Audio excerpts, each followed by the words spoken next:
에브라임 산간 지방에 미가라는 사람이 있었다. 그가 어머니에게 말하였다. 누군가가 은돈 1,100냥을 훔쳐갔을 때에 어머니는 그 훔친 사람을 저주하셨습니다. 나도 이 귀로 직접 들었습니다.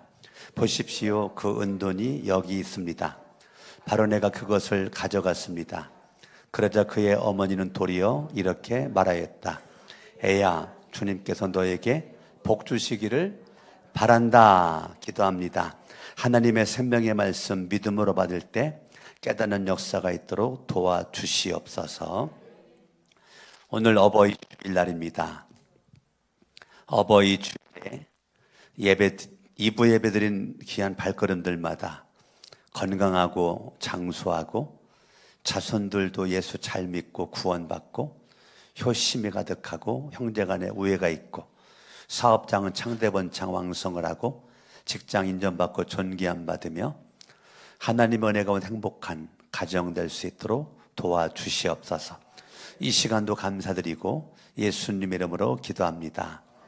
오늘 제목이 뭐죠? 오늘 제목이 같이 읽어봐요. 시작. 주님께서 너에게 복 주시기를 바랍니다. 이번엔 주님께서 옆에 계신 분들에게 주님께서 여러분 직분을 알면 직분, 모르면 당신에게 주님께서 당신에게 복 주시기를 빕니다. 시작.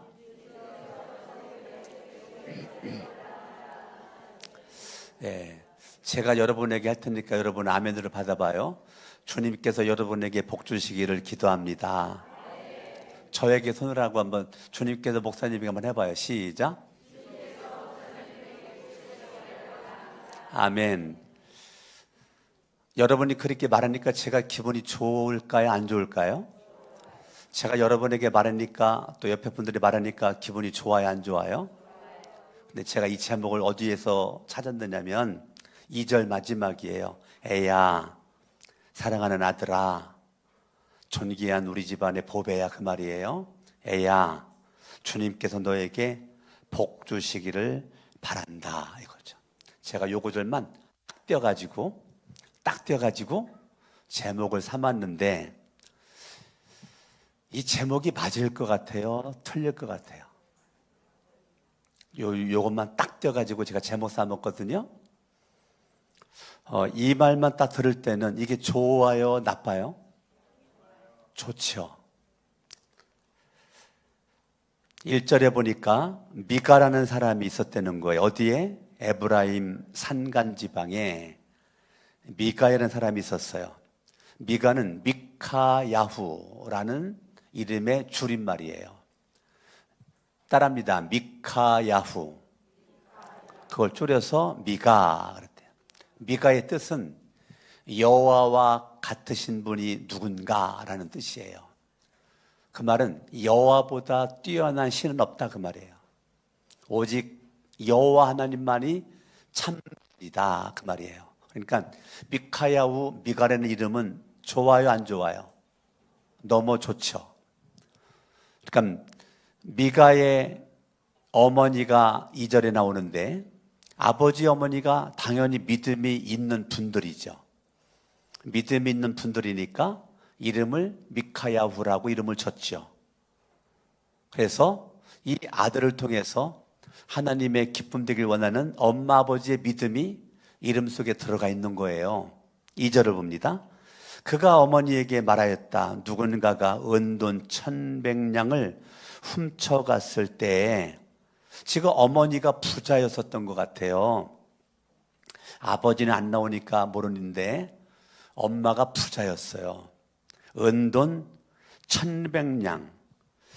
신학자들이 이 1,100냥을 이 당시에 가격으로 환산해서 연구를 하니까 이 1,100냥이 노동자 100년치의 월급이래요. 노동자 몇 년치의 월급이요? 100년치의 월급이래요. 대충 노동자 1년 연봉을 5천만 원으로 환산할 때 50억이에요. 그러니까 작은 돈이 아닌데 그 작은 돈이 아닌 돈을 엄마가 도둑 맞았어요. 엄마가 현금을 지금 돈으로 50억을 집에 가지고 있었다면 대단한 부자 아니에요? 그렇게 도둑을 맞았다는 거예요. 그 도둑놈이 훔쳐갔는데 어머니가 훔친 도둑놈을 눈만 뜨면 저주하는 거예요. 누구 붙잡고? 아들 미카야우, 아들 미가 붙잡고, 이 도둑놈의 새끼 그냥 길 가다가 꼬꾸라져 가지고 죽었으면 좋겠고, 함정에 빠져서 나오지 못했으면 좋겠고, 온갖 저주로 하니까 이 아들이 가슴이 조마조마하면서 마음에 두려움이 생겼어요. 왜냐하면 엄마의 저주가 너무 센 거예요. 근데 왜 두려웠느냐면 그 돈을 아들이 훔쳤거든요. 도둑님이 들어와서 훔친 게 아니고 아들이 그 돈을 훔쳤는데 엄마의 저주가 그냥 잠을 자도 꿈속에서 엄마가 나타나서 저주하는 게 환청으로 들리고, 걸어가도 깨어서도 꿈으로도 여러 가지 들리니까 아들이 살 수가 없어요. 그러니까 어느 날 아들이 이렇게 합니다. 어머니, 그 돈을 제가 훔쳤어요. 근데 제가 그 돈 안 썼습니다. 여기 1,100냥이 그대로 있습니다. 그대로 내놨어요. 그러니까 엄마가 깜짝 놀랐잖아요.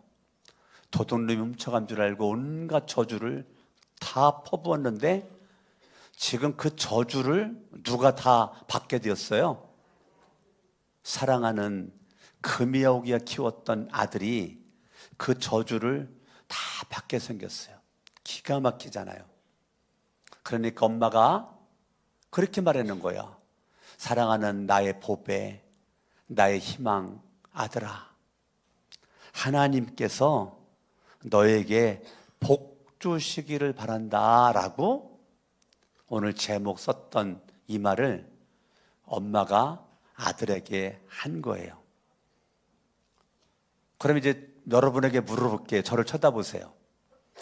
엄마가 아들 미카야우에게 말을 잘한 거예요? 못한 거예요? 왜 대답을 안 하고 꼴먹은 벙어리예요? 지금 이 엄마가 지금 아들을 어떻게 해야 되는 거죠? 자, 여기 잠깐만 접어두고 잠언 23장을 펴보세요. 잠언 23장.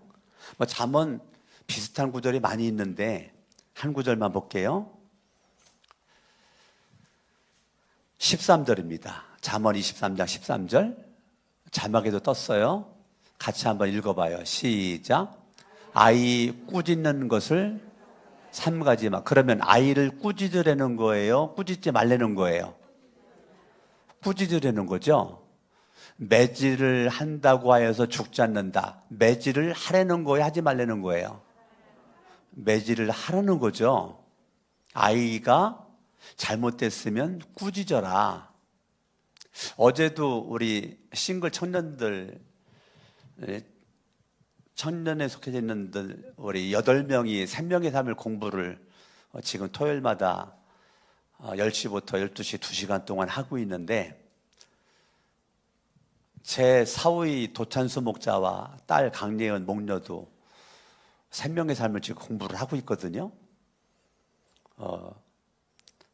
생명에서 공부를 하고 있는데 누구 데리고 왔어요? 앞에 있었던 엄마를 놓지 않고 붙잡고 있는 도정우, 도정윤이를 데리고 왔는데, 마치고 났더니 너 할아버지한테 잘못했다고 그래라, 잘못했다고 그래 그러면서 정우를 데리고 왔어요. 뭐 가지고요? 구두칼 가지고. 나무로 만든 구두칼이 내 서재방에 세워져 있는데 그 구두칼을 가지고 뭔가 투드렸나 봐요. 그래서 구두칼이 그 넓적한 부분이 나무다 보니까 깨져가지고 가운데가 큼지막 떨어져 나갔어요. 그러니까 구두칼로 사용하기에는 좀 불편하게 됐어요. 데리고 와가지고 정우야, 너 이거 할아버지 물건인데 네가 이거 했으니까 할아버지 죄송합니다. 잘못했어요. 라고 말해내는 거예요. 근데 얘가 말을 안 하고 계속 입 다물고 있는 거예요. 그러니까 제가 말할 수 있도록 서 있다가 한쪽을 무릎을 꿇고 눈높이에 맞춰가지고 정우 눈과 내 눈과 맞춰가지고 그래 엄마 말대로 네가 말하면 할아버지가 용서해 줄게 말해렴 했더니 말을 안 하고 계속 입 다물고 있는 거예요. 근데 말을 안 할 것 같으니까 이제 엄마가 이렇게 말하는 거예요. 네가 정말로 잘못됐다고 생각이 되어지고 말은 못하지만 정말 죄송해서 할아버지 용서해 주세요라는 마음이 있으면 할아버지 볼에다가 너 뽀뽀해 드려라 그랬더니 바로 뽀뽀를 하는 거예요. 아, 얘가 말하기가 좀 많이 죄송해서 말을 못하고 어려웠구나. 그래서 정우가 뽀뽀해 주니까 너무 고맙고 할아버지가 용서할게. 그거야. 또 사면 되는 거야. 용서할게. 다음부터 또 있다면 잘 다루면 좋을 것 같단다. 하고서 제가 이렇게 안아줬단 말이에요. 그래서 제가 무슨 얘기를 하고 싶냐면 제 큰딸아이가 강예열 목녀가 아들을 키우는데 그냥 키우지 않는 것 같아요. 잘못한 것이 있으면 정확하게 그 잘못한 것을 알려주고 그거를 그때그때마다 이렇게 확인시켜주고 그거를 용서를 빌 건 빌도록 하고 이런 것들을 제가 종종 보거든요. 그래서 그냥 사랑하니까 그냥 넘어가지 않고 잘못된 거 잘못된 거라고 그렇게 교육을 시키는 거를 제가 몇 번 봤어요. 어떤 때는 막 제가 할아버지인데도 내 목사잖아요. 그래도 내 속에서 막 불이 일어나가지고 막 정우에 대한 막 이런 마음이 막 불이 일어나는데 큰딸은 전혀 솔 음으로 더 이상 올라가질 않아요. 도레미파 솔 밑에 음으로 정우가 알아듣도록 계속 설명을 하는 거예요. 내가 옆에서 듣기도 막 진짜 쉬운 말로 막 짜증날 정도로 막 그런데 그거를 짜증을 안 내고 계속 설명을 하는 거예요. 정우야 네가 그렇게 하는 것도 잘못된 거야. 그렇게 말하는 거 잘못된 거야.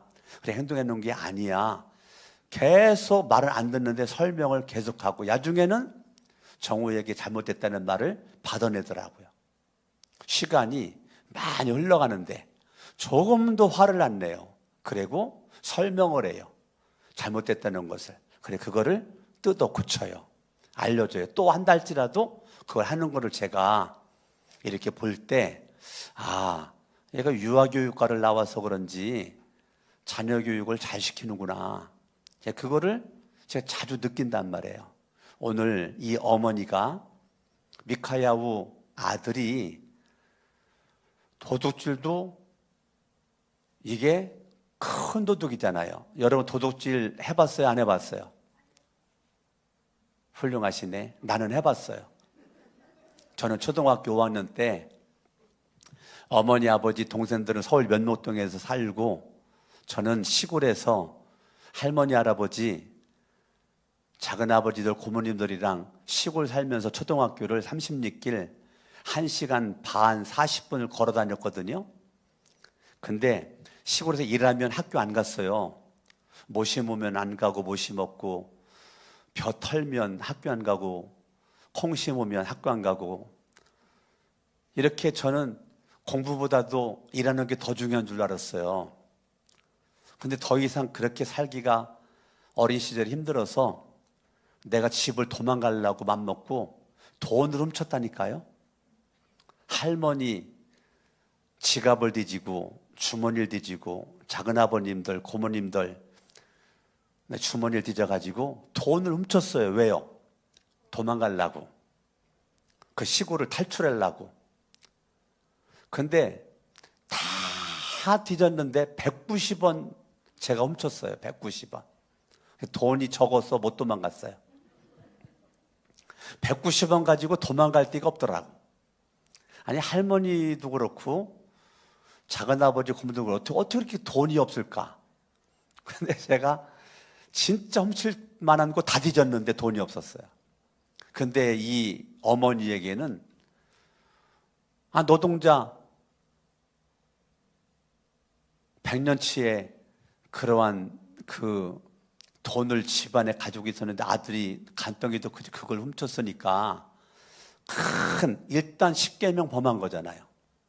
하나님을 믿는 이 어머니, 아버지가 있는지 모르겠지만 아버지 믿음이 있다 보니까 미카야후라고 이름을 졌는데 하나님을 믿는 그 믿음이 있는 일단 10계명 가운데 도둑질을 했으니까 10계명을 범한 아들이잖아요.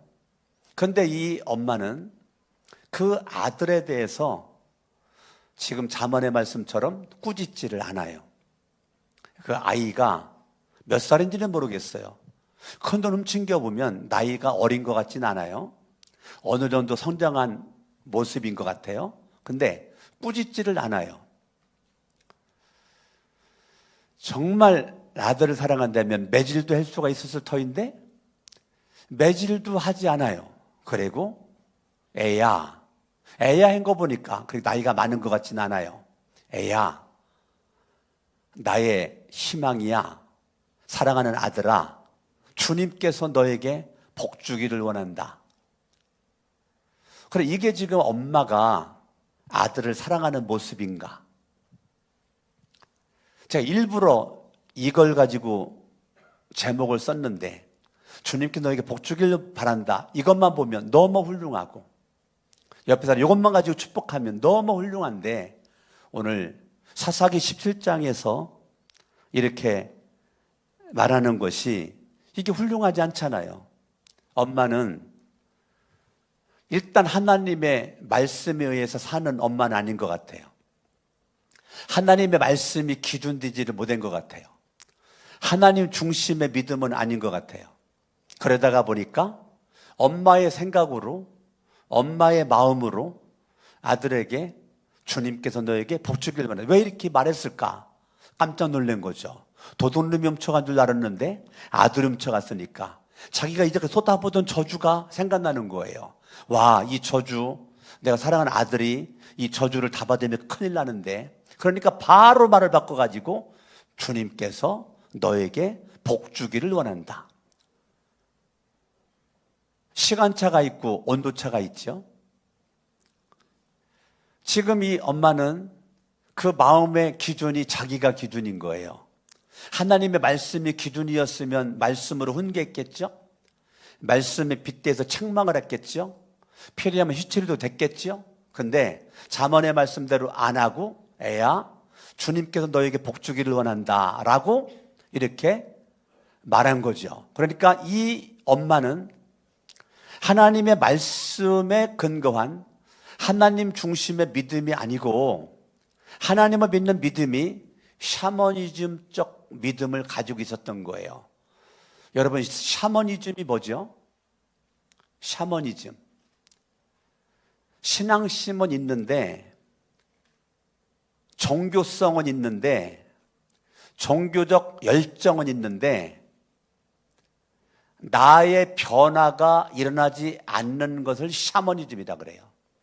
샤머니즘에 대해서 지식적으로 설명을 많이 할 수 있지만 결과를 말씀드리면 샤머니즘적 종교적 열정이 있는 샤머니즘적 믿음은 수십 년을 예수를 믿어도 교회를 다녀도 나의 변화는 일어나지를 않아요.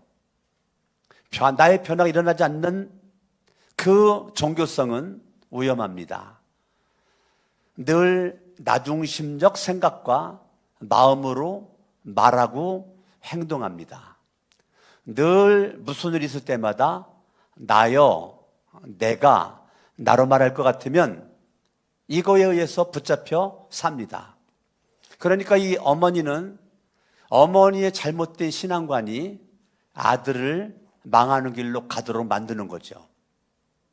정말 아들을 사랑한다면 이렇게 사탕발림으로 말할 수 없죠. 조금 전까지 그렇게 저주를 퍼부었던 엄마가 도둑놈이 자기 아들이라는 거 듣고 훈계 책망하지 않고 주님이 너에게 복 주길 원한다라고 했어요. 그러면 그 다음 구절 보자. 3절. 그는 은돈 1,100냥을 어머니에게 내놓았다. 그러자 그의 어머니가 말하였다. 나의 아들이 저주를 받지 않도록. 자, 이제까지 도둑놈인 줄 알고 저주를 퍼부었는데 깜짝 놀란 거예요. 이 아들이 그 저주 다 받으면 큰일 나는 거야. 그러니까 저주를 받지 않도록 이 은돈을 주님께 거룩하게 구별하여 바치겠다.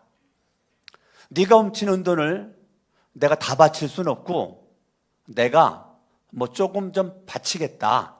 그래서 네가 저주받지 않고 주님이 너에게 복 주기를 원하는 그러한 마음으로 거룩하게 구별해 바치겠다. 이 돈은 은을 입힌 목상을 만드는데 쓰도록 하겠다. 이 바친 돈 가지고 은을 입힌 목상을 만드는데 쓰도록 하겠다. 그러니 이 은돈을 너에게 다시 돌려주마.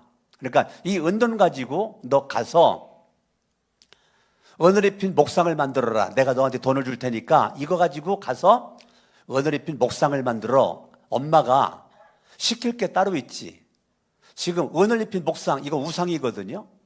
우상을 만들어라고 엄마가 돈을 주면서 하니까 아들이 안 받아요. 4절. 그러나 미가는 그 돈을 어머니에게 받았다가 다시 나는 할 수 없다고 돌려줘요. 그러면 이 어머니가 깨달아야 되지 않겠어요? 내가 지금 잘못 생각한 것 같은데, 내가 아들에게 지금 잘못 말하고 행동하는 것 같은데, 그러면 깨닫고 하나님 내가 잘못했어요 라고 회개를 해야 되는데, 샤머니즘적 믿음은 회개를 안 해요. 절대 회개할 기회가 주어져도 하지 않습니다. 못합니다. 이렇게 합니다. 그의 어머니가 은돈 200냥을 아들이 안 나니까 엄마가 직접 은장이에게 가서 은장이에게 주어서 조각한 목상에 은을 입힌 우상을 만들게 하였다는 거예요. 아들한테 시켰는데 아들이 안 한다 그랬을 때 기회가 온 거거든요. 무슨 기회? 회개할 수 있는 기회가 왔는데 샤머니즘적 믿음은 회개할 기회에 회개를 못해요. 안 합니다. 그러다가 보니까 아들이 안 해? 그럼 내가 하지. 해가지고 200냥 1,100냥 가운데서 200냥 아직 900냥은 남아있는 거죠. 200냥으로 우상을 만들어서 그걸 아들의 집에 놓도록 했다는 거예요. 야, 이 은을 입힌 이것이 너를 지켜줄 거야. 그래서 그 아들 방에다가 그 목각 인형을 들어놨다는 거예요. 그것을 미가의 집 방에 놓아두었다는 거예요. 5절.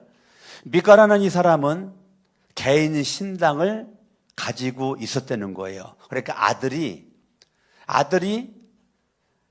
집안에, 아들 방에 개인 신당, 그러니까 아들이 섬기는 우상을 모셔놓고 있는 것이 있었다는 거예요, 방 안에. 그래서 늘 이 아들은 그 신당에서 그동안 그곳에서 우상을 섬기고 있었던 거죠. 그걸 엄마가 알았지만 막지를 않은 거예요. 그리고 아들을 알으니까 200냥을 주고, 야, 네가 그렇게 우상 섬기고 있으니까 너 이것 가지고 또 하나의 우상을 만들어 가지고, 야, 신이야 뭐 많으면 좋지 않겠냐? 이거 가지고 또 하나 만들어 갖다 놔. 그런 거죠. 자, 거기 5절에 보니까 뭐를 만들었냐면 에봇을 만들었고 드라빔을 만들었어요. 에봇은 뭐죠, 여러분? 에봇은 뭐예요? 에봇.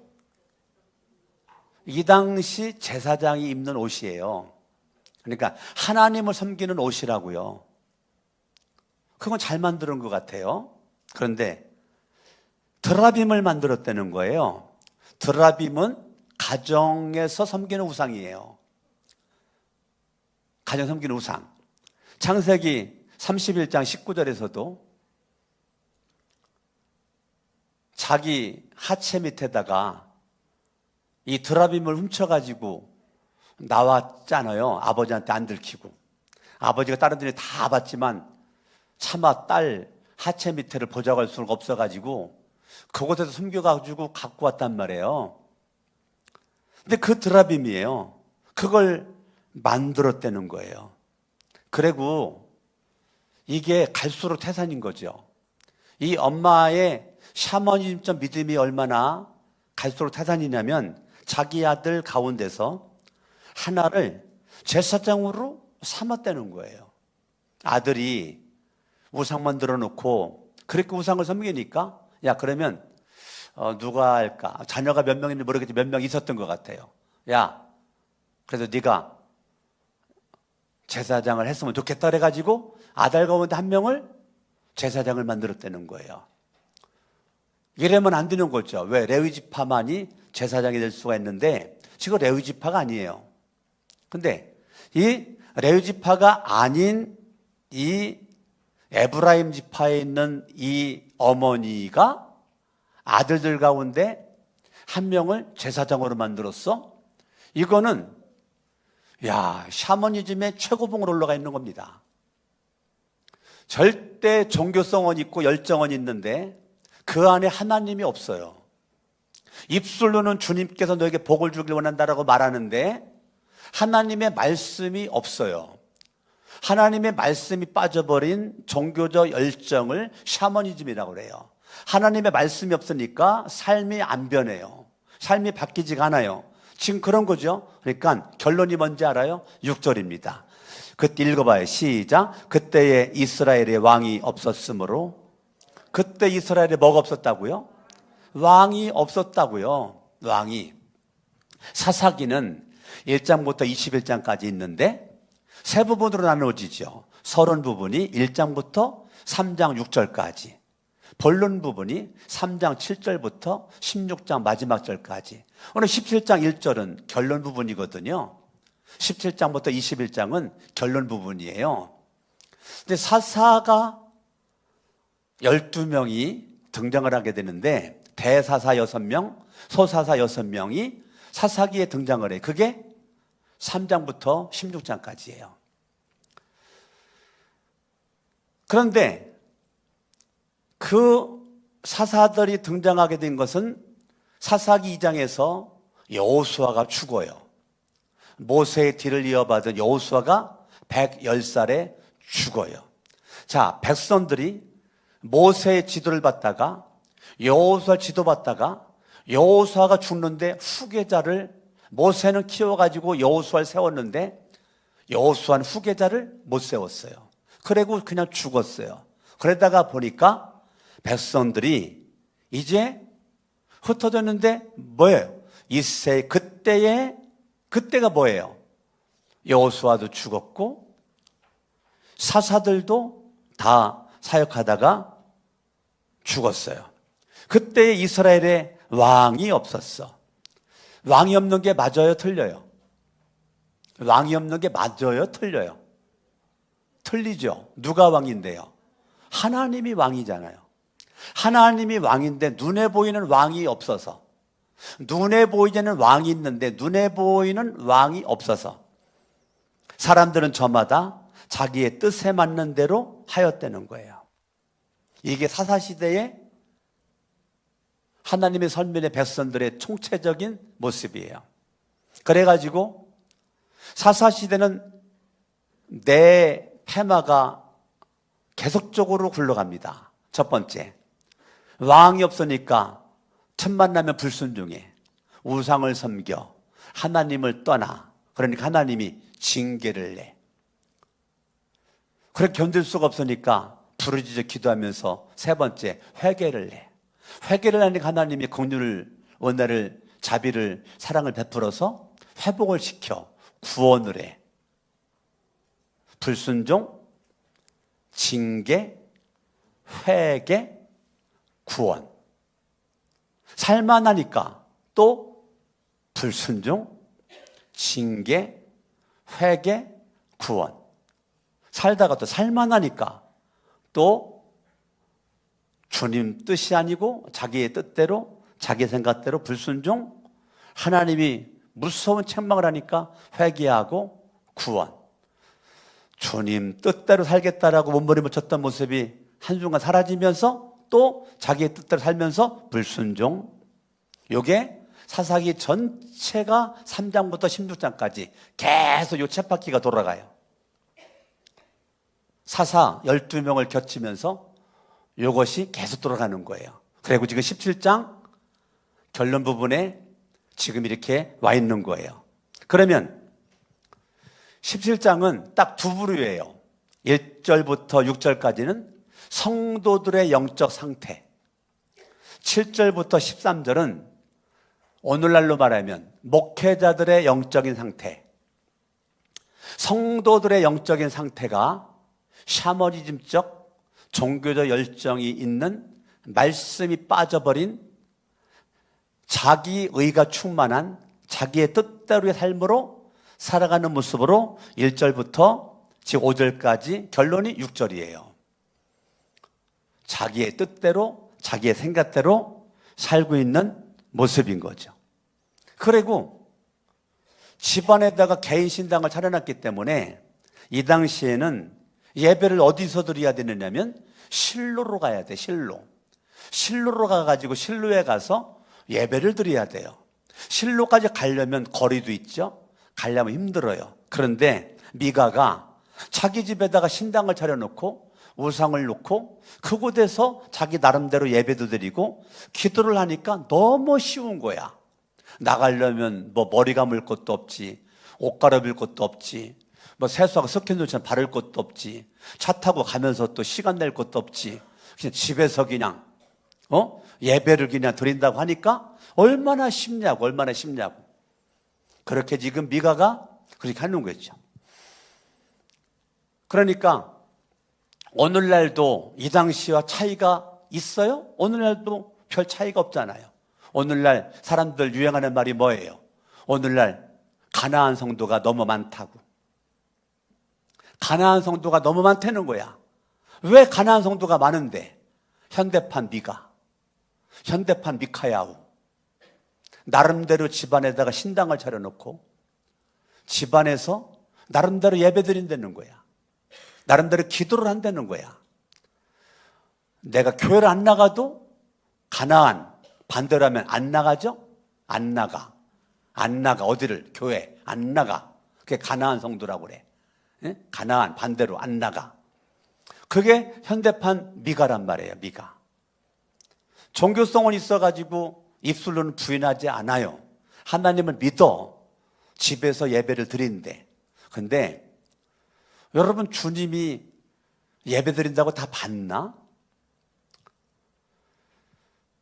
하나님께서 창세기에서 예배를 드렸다고 하나님이 다 받으셨나? 아벨의 예배는 받았지만 가인의 예배는 안 받았잖아요. 그런데 우리는 내가 예배 드리면 주님이 다 받는다라고 생각을 해. 샤머니즘. 거기서 위로를 받아. 힘을 얻어. 아, 이제 예배 드렸으니까 하나님의 복 주실 거야. 할렐루야. 입술로 그냥 온갖, 여기처럼 주님께서 너에게 복을 줄 거야. 할렐루야. 주님이 함께 주실 거야. 할렐루야. 에베네셀, 임마누엘, 여호와 샬롬, 여호와 니시. 온갖 정보 지식은 있어가지고 입술에 말은 하는데 샤머니즘적 믿음은 항상 자기의 뜻대로, 자기의 생각대로, 자기의 마음대로. 6절, 저마다 사람들은 자기의 뜻에 맞는 대로, 자기의 뜻에 맞는 대로. 샤머니즘. 그러면 이 당시에 17장에 나오는 레위인은 어땠는가? 17절, 7절. 유다 지파에 속한 유다 땅 베들레헴에 한 젊은이가 있었는데 그는 레위 사람, 제사장이죠? 오늘날로 말해 뭐예요? 목회자죠? 살고 있었어요. 그 사람이 자기가 살던 유다 땅 베들레헴을 떠나서 있을 곳을 찾다가, 사실은 이 사람이 그렇게 떠나서 떠돌이처럼 돌아다니면 안 될 사람이거든요. 레위인은 사명에 살다가 사명에 죽는 사명자라고요. 오늘날 목사들은 사명에 살다가 사명에 죽는 게 목사란 말입니다. 제가 성천교회 20년 전에 올 때 딱 한 가지 생각했거든요. 무슨 생각한지 알아요? 무슨 생각할게요? 한 가지 생각했어요. 이곳에서 목회하다가 나는 죽는다. 그거 딱 한 가지 생각했어요. 목회하다가 난 언젠가 떠난다 생각해 본 적이 없어요. 난 이곳에 왔으니 왜 기도 응답받고 왔잖아요. 기도 응답받고 왔잖아요. 무슨 일 있어도 내 목회하다가 죽는다. 내가 죽는다. 그런데 안 죽어도 교인들이 싫어가지고 목사님 떠나세요. 그럼 나는 떠난다. 그러나 내가 교인들이 떠났다라고 하지 않는 이상 내가 안 죽는다면 나는 죽을 때까지 사역한다. 그러고 왔단 말이에요. 근데 지금 이 레위인은 자기 마음대로, 자기 생각대로, 기분대로 마음이 안 맞으면 떠나. 갔다가 마음에 안 맞으면 또 떠나. 갔다가 마음에 안 맞으면 또 떠나. 지금 그 얘기를 하는 거예요, 지금. 그러니까 미가의 집까지 이르렀어요. 9절. 미가가 그에게 물었습니다. 젊은이는 어디서 오시는 길이요? 그가 대답하였다. 나는 유다 땅 베들레헴에 사는 레위 사람입니다. 제가 지금 있을 곳을 찾고 있어요.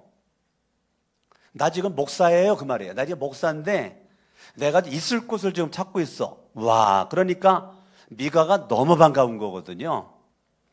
왜 반갑냐면 이제까지 레위 사람이 아닌, 제사장이 아닌데 제사장인 것처럼 지금 살고 있잖아요. 미가와 형제들과 그 가족들이. 왜? 5절에 자기 아들 가운데서 하나를 제사장으로 삼았으니까. 내가 지금 제사장, 목사가 아닌데 지금 목사로 위장을 해가지고 목사인 것처럼 지금 내가 위장을 하고 있단 말이에요. 근데 진짜 레위인이 있으니까 기가 막힌 거 아니겠습니까? 그러니까 이렇게 말합니다. 10절. 미가가 그에게 말합니다. 우리 집에서 살면서 딴 게 갈 거 없어요. 우리 집에 사세요. 그러면 우리 집에서 어른이 되어 주십시오. 어른이 되어 주십시오. 그 말은 영적인 아버지가 되십시오. 우리 집에 와서 영적인. 지금 위장해가지고 제사장 노릇 하고 있지만 뭔가 꺼림칙한 거예요, 지금. 내가 이렇게 지금 사기치다가 지금 저주받는 거 아니야? 지금 엄마가 말하는 대로 저주받는 거 아니야? 늘 불안한 거예요, 지금. 늘 불안한 가운데 있었는데 샤머니즘적 믿음은요, 늘 불안해. 늘 불안합니다. 불안해. 어른이 되어주시고 제사장이 되어주십시오. 1년에 은돈 열량을 드리고 옷과 먹거리를 드리겠습니다. 이 말을 듣고 그 젊은 레위 사람은 너무 좋게 여겨가지고 아이고 할렐루야 고맙습니다 하고 안으로 들어가 짐부터를 내려놓고 방을 얻어가지고 그곳에서 살게 되었다는 거예요. 11절. 그 젊은 레위 사람은 미가와 함께 살아요. 살면서 무슨 역할을 해야 돼요? 레위 사람이니까 무슨 역할을 해야 돼요? 제사장 역할을 해야 돼요. 제사장은 무슨 역할이에요? 하나님과 인간과의 다리를 놓아주는 거죠. 맞아요? 하나님과 인간 사이에 다리를 놓아주는 게 제사장 아니에요? 강석원 모사가 무슨 역할을 해요? 하나님과 여러분 다리 역할을 하는 거 아니에요? 여러분들이 하나님 잘 믿고 하나님 잘 믿어서 주님께 칭찬받고 인정받는 사람이 되기를 원해서 중보기도 하고 말씀 연구하고 말씀 선포하는 것이 목사 역할 아니에요? 여러분들이 저만 바라보고 나를 믿어라, 나를 바라봐라, 내가 필요한 게 나 좀 이것 좀 사줘라 그러려고 여기 있는 거 아니잖아요. 나는 여러분들과 주님과 가까워지도록 요 동기부여 역할만 하는 게 목사 역할이란 말이에요.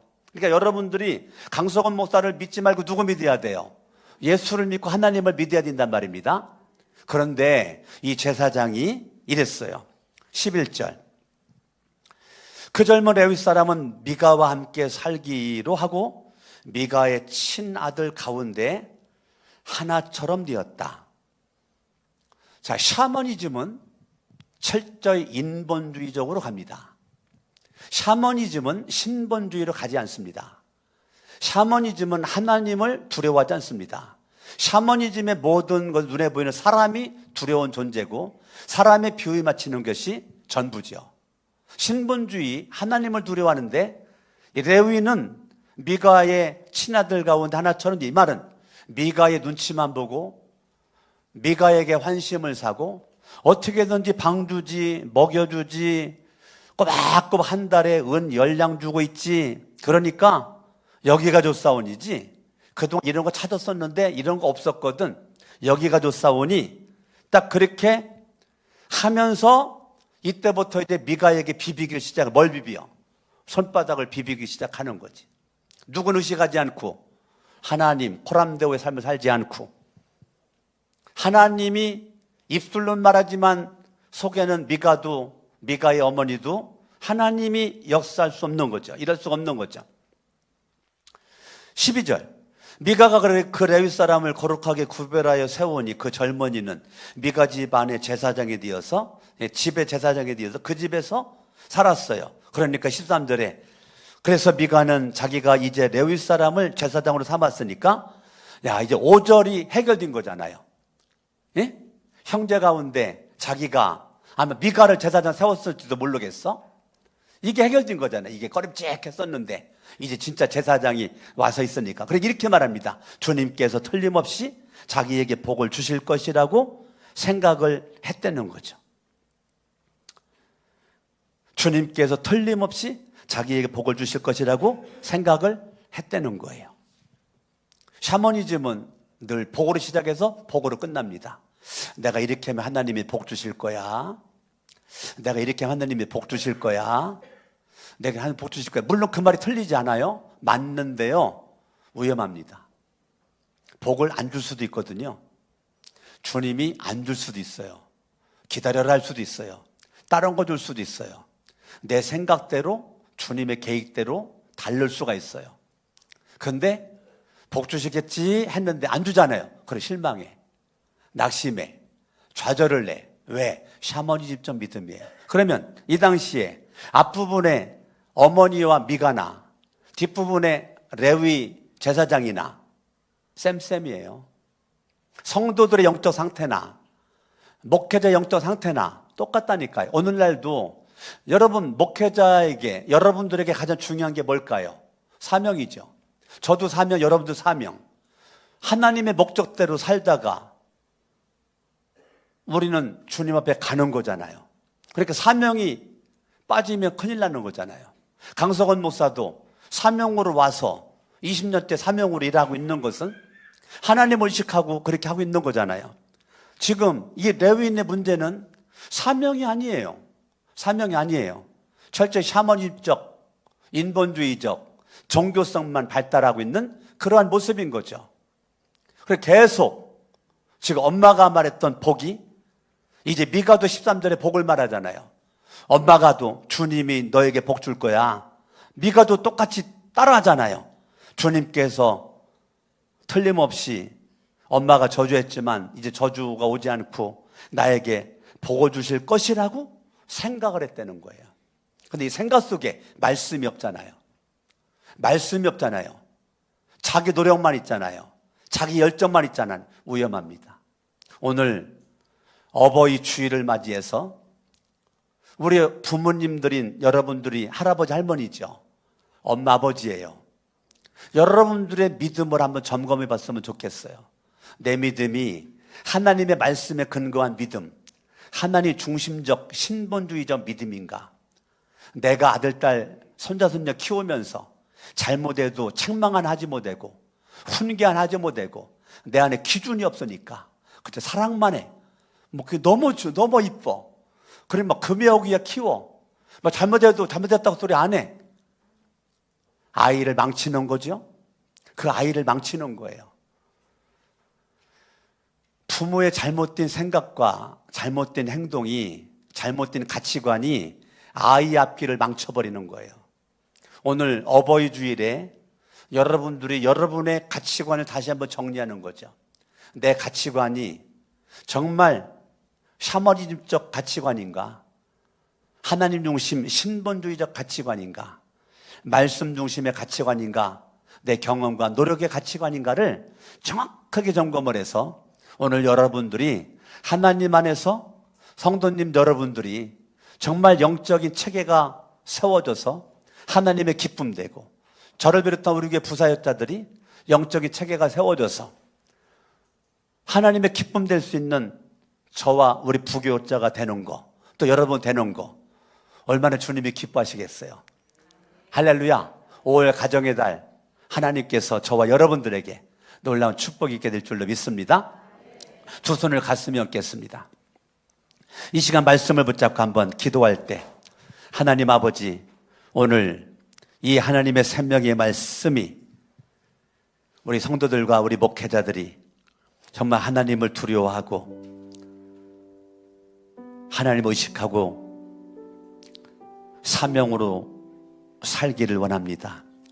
작은 것에 원망하고 불평하고 짜증내고 내가 이런 거 할 사람이 아니라고 작은 일을 무시하고 그런 주님이 조금 더 큰 일을 맡기겠습니까?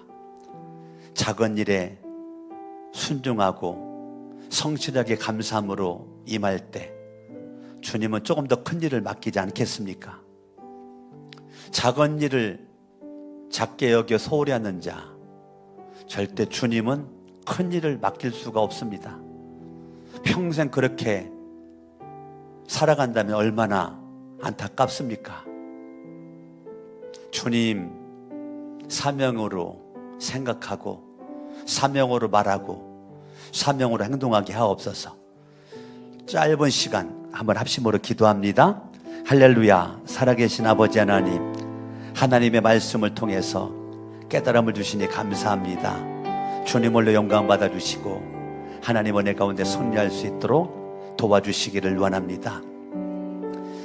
내 인생의 만왕의 왕으로 오신 주님, 내 인생의 왕 되신 주님, 내 인생의 주인 되신 주님, 내 인생의 통치자 예수 그리스도, 만왕의 왕 만민의 주, 내 인생의 주 되신 예수 그리스도를 날마다 찬양하고 높이며 살아갈 수 있도록 하옵소서. 예수 내 구주라고 날마다 신앙 고백하며 내 뜻이 아니고 하나님의 뜻대로 살게 하옵소서. 예수님의 이름으로 기도합니다. 아멘.